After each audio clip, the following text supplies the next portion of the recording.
Aren't you just pumped and thrilled that Phillies baseball is back?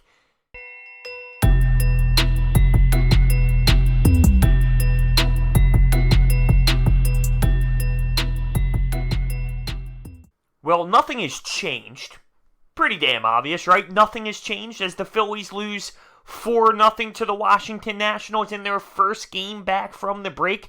It starts with the starting pitching, all right? I understand we had 0 runs, and I'll get to the offense, but Nick Pivetta, once again, was not good enough. And to even go with Nick Pivetta there blows my mind, really. You go with Aaron Nola coming out of the break. It's just obvious. Once again, we scored 0 runs. I get that. Logically thinking, though, Nick Pivetta made no sense. I don't want to hear about future matchups down the line with Aaron Nola in 6 series from now, and that's when he'll match up against one of the Braves starters. That's ridiculous. Right now, we got to worry about ourselves. If that becomes the situation where down the line in 6 series from now we have a bad matchup, that goes on upper management. For right now, you got to worry about winning baseball games. You got to worry about beating the Washington Nationals. So to start Nick Pivetta here, atrocious mindset right from the jump. And he goes 5 innings, allows 6 hits, 3 earned runs, 2 walks. Bad, not good enough, and in his career, he is now 1-7 against the Nationals with a 10 ERA. I mean, really. It's funny because when you date back to my video saying the second half starts, what's going to change? And halfway through the video, I realized, why am I saying that we need to come out and show a different type of energy and have great starting pitching? Why am I saying that? They are what they are. Why would I expect them to just change? And that's exactly what showed today. So the starting pitching, horrendous. When it comes to hitting, it wasn't a bad day hitting. The problem was the timely hits. The leaving runners in scoring position. Leaving men on base. That was the problem. All around, we had enough hits. We couldn't get that one hit to bring the Phillies over the edge. It also didn't help that Andrew Knapp's in your damn lineup, and JT Realmuto didn't play because his wife had kids, and that's respectable. But Andrew Knapp kills you. He kills you. In the 4th inning, we had a chance. We're down 3-0 at this point. In the 2nd, Nick Pivetta allowed some small ball there to occur once he allowed bases juiced. There was a 2 RBI single from Robles, and then in the 3rd, he got lucky as hell because Scott Kingery made a diving catch out there in center field, which was outstanding. And Scott Kingery defensively in center field is really clicking, but that potentially saved Nick Pivetta's ass for more runs, but there was a sac fly involved on that play. So we were down 3-0 in the 4th inning. Rhys Hoskins gets robbed by Juan Soto. I don't know if it would have been a homer. It was so close, it would have just hit the top, maybe, of the wall, but he got robbed. Soto made an outstanding catch to jump and time it perfectly.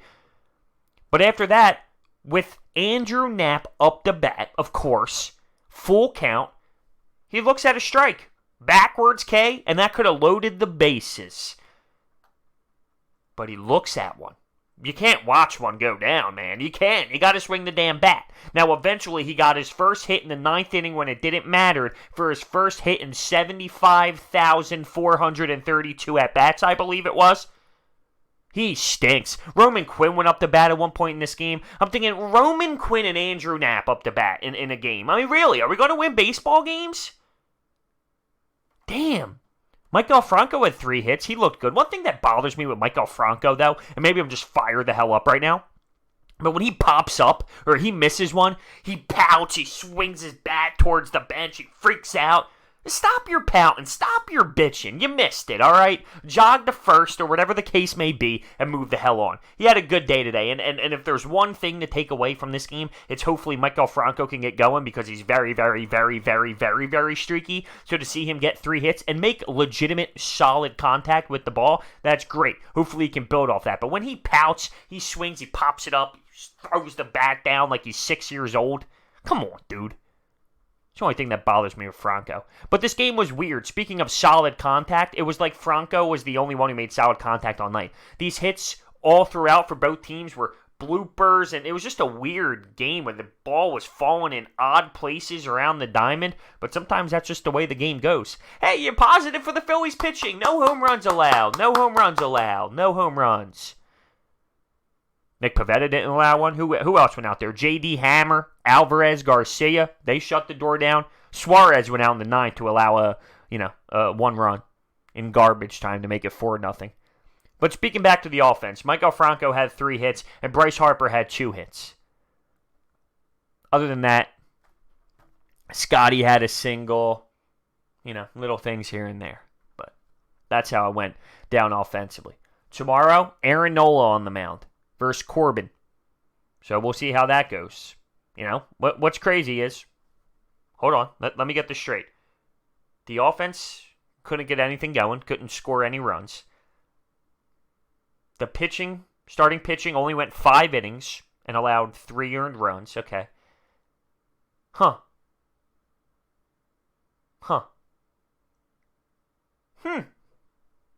you're telling me we don't score a run and our starting pitching only went 5 innings? Yeah, that sounds about right. You lose the baseball game. Yeah, that sounds about right. On the mound for the Nationals was Strasburg. He went 6 innings, allowed 7 hits, 1 walk, 6 Ks, and 111 pitches.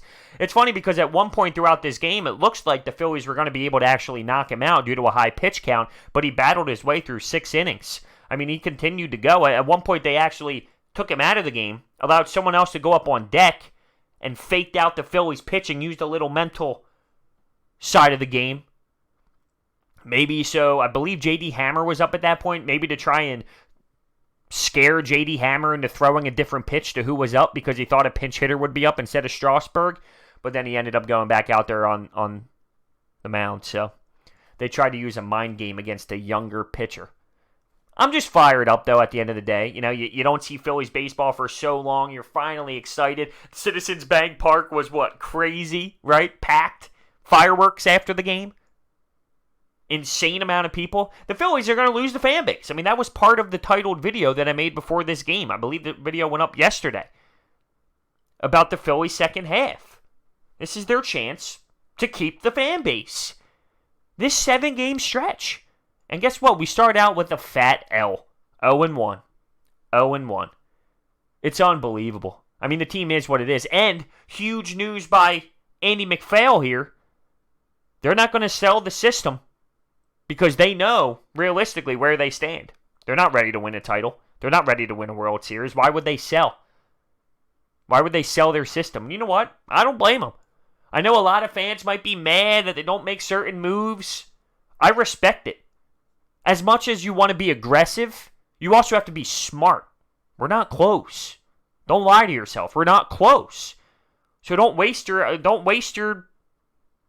guys to make certain moves. You need an upper management that's smart at the same time as aggressive.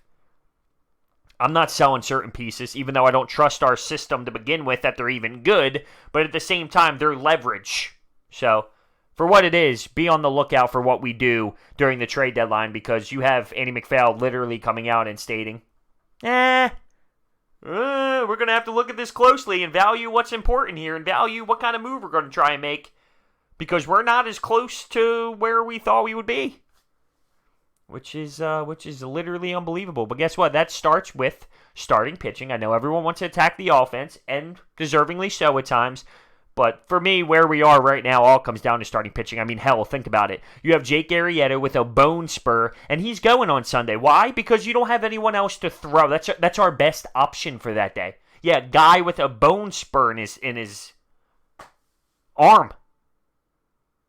Because there's no other options. De Los Santos? What would you try and use there? There's no one. And there's no one ready in the minors. And that's another situation. This poor prospect pool when it comes to scouting. Cole Hamels, Aaron Nola. Name me another pitcher that's been successful. I'll wait. I got a long time. I got nothing else to do tonight. I'm relaxing tonight. I got work in the morning. I'll wait. Go ahead, name me someone since. Unreal. Just absolutely unreal. So, that's where we are right now. We're a team that is right where we were before The break, and the JT Realmuto Andrew Knapp thing might seem little. No, that's a problem. Andrew Knapp playing is a problem. He stinks. The guy is horrendous. Remember last year when he hit a walk-off dinger to the second deck out in right field at Citizens Bank Park? That's hilarious to think about. He can't hit a beach ball. This guy's embarrassing. He really is. Hey, but he calls a good game. Yeah, okay, great. I'm glad he calls a great game. I'm pumped. I'm thrilled. That makes me excited. The guy can't hit a lick in this league. Yet we're constantly putting him out there. It's crazy, man. It's unbelievable. The fire in me will not go away. If we continue here, I'm just going to be continuing to, I'm just going to continue to be pissed off. It sucks. I remember the good times with this team early in this season. I was loving it. I would have never thought in a million years this is where we would be. But this is reality, though. And I'm starting to know that, right? It's starting to settle in. This is what the team is. So maybe it's easier to swallow as this continues. But man, is it disappointing. Considering I thought this team would give me valuable baseball throughout the summer. And it's mid-July almost, and it's starting to hit the wall. It is. They're not must-see TV anymore. The Citizens Bank Park is going to start to go away when it comes to fans. Fans are going to continue to stop going. And that's because the product's continuing to go down. So let me know your thoughts down below on this game. Thank you so much for watching. I will see everyone next time.